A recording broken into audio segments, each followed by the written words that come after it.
Сәлем достар, қалдарыңыз қалай? Мен бүгін сіздерге өзімнің күнделікті салат жасағанда қолданатын құралдарымды, түйіркілерімді көрсеткім келіп тұр. Соңғы салған салаттың видеосында көп комментарий осы түйіркілерге қызығушылық болған екен. Бірінші осы түйіркіні көрсеткім келіп тұр. Бұл сәбізден гүл жасаған түйіркім. Тек қана сәбізден емес, свеклодан да, огурциден де гүл жасауға болады бұнымен. Қазір таныстыру кезінде көрсететін боламын сіздерге. Мынау аузы кеңдеу свекло сияды, свеклодан гүл жасайтын. Мынау менің күнделікті бауырсақ пісірген кезде пайдаланатын түйіркім. Мына түйіркі әртүрлі насадкасы бар. Мына ішіндегісі шөптерді, әртүрлі кептірілген жемістерді жуған кезде құрғататын түрі. Бұның ішіне мынаны алып тастап, былай жасаған кезде өздеріңіз күнделікті видеодан көріп жүргендей свеклоны, алманы осы түйіркіден өткіземін. Өте ыңғайлы жұмыс жасауға. Мынаны мысалы пайдаланған кезде көздерін алып тастап түрлі орехтерді майдалауға болады. Осындай насатыны бар.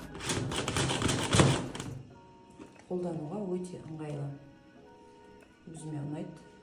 Мына жерде менің пышақтарым.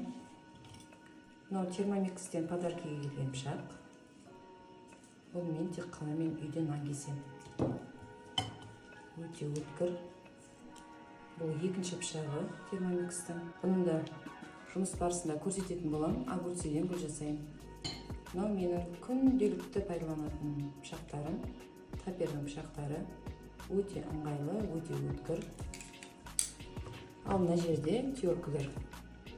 Салаттардың құрамына көбінесе майда түйіркімен өткізгеннен гөрі сәл ірілеу қылып өткізгіңіз келсе, алманы, сәбізді, қиярды мысалы, осы түйіркі өте ыңғайлы салаттарға. Мынау менің баклажан ролл жасайтын кезде пайдаланатын түйіркім. Өте ыңғайлы, көзі өткір.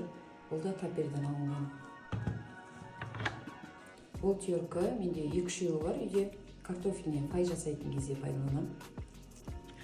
Мынау әртүрлі оформлениеге арналған қиярдан гүл жасауға, сәбізден осыдан қиған кезде өте әдемі жұмыс барысында көрсететін боламын. Бұл түйіркіні корейский салатты үйреткен Роза Пактың өзінен сатып алдым. Өте ыңғайлы. Мына екі түйіркінің айырмашылығы өте аспан мен жерде десе де болады. Бұл екі түйіркінің айырмашылығы өте көп. Мынадан өткізгеннен гөрі мына түйіркіден өткізген өте ыңғайлы. Сәбізді теп-тегіс қылып шығарады ағаш түйіркі. Бірінші осы пекинский капустадан жасалатын менің күнделікті жасап жүрген оформлением. Цезарға пайдаланатын капустамыз.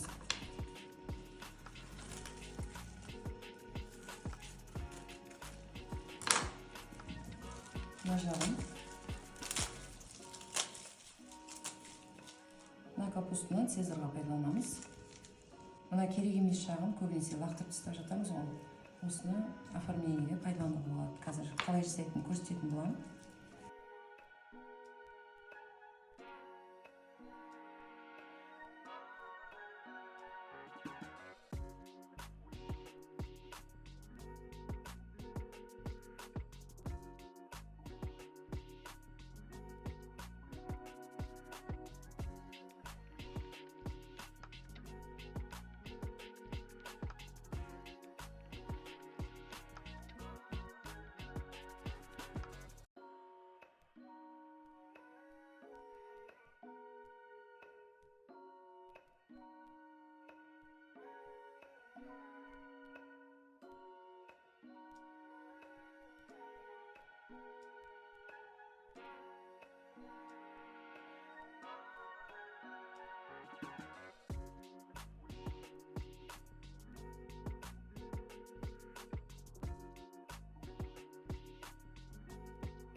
Міне қыздар, менің осылай оформлением әдемі болып шықты.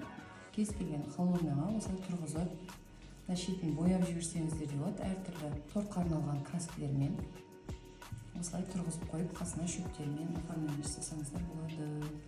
Өте әдемі болып, столыңызды көтеріп тұрады. Қиярдан гүл жасаймыз.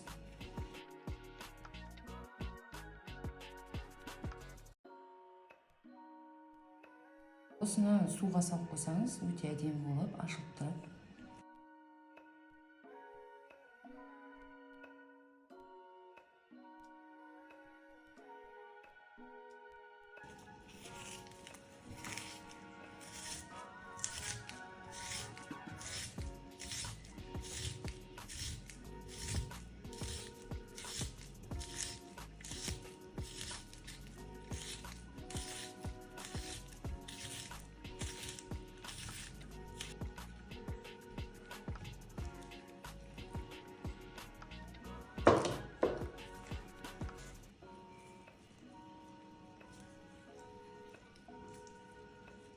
Бұл біздің қиярдан жасаған гүліміз. Осылай қойсаңыздар да өте әдемі, қомақты болып көрініп тұрады. Болмаса, бұлай айналдырып гүл жасауға болады.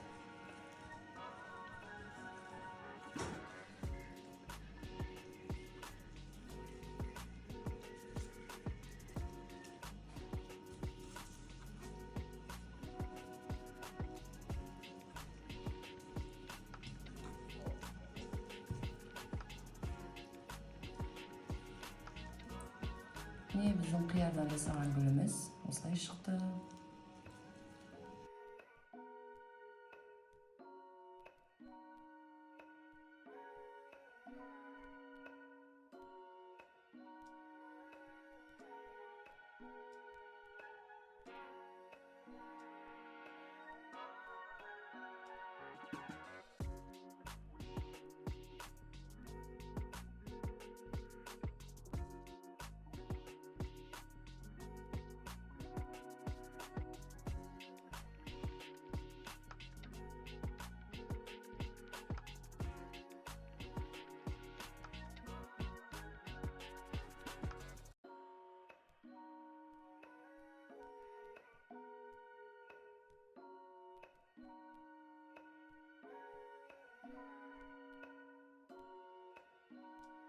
Тапердің осы ара пышақтарын фруктовый нарезка кескеніне пайдалануға жақсы, өте ыңғайлы.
Қыздар, мен бүгінгі көрсеткен оформление түрлері осындай болды.